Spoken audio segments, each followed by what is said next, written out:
Nah guys, Abi nuju ngagigihannya kurang langsung ke kantin tuh.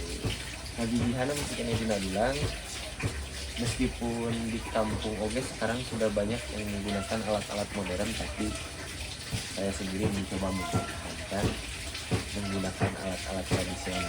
Seperti itu, seperti bilang bikin ngagigihan dia di wadah langsung kena asupan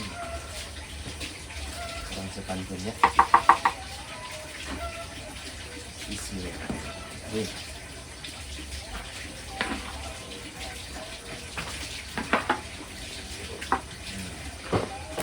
Oh, saya masih kena menggunakan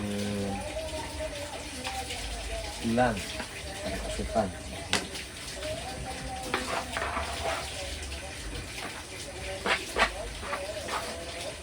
Hilang dia teh usia nanti kurang lebih 40 tahunan, jauh jeung kurang lebih.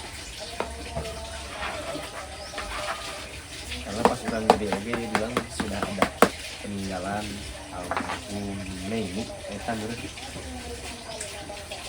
almarhum bapak. Ya.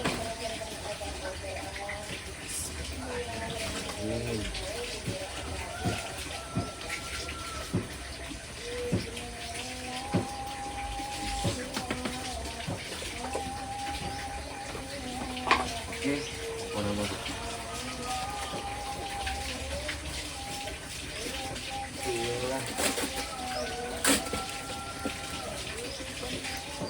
Siap, gue wilujeng.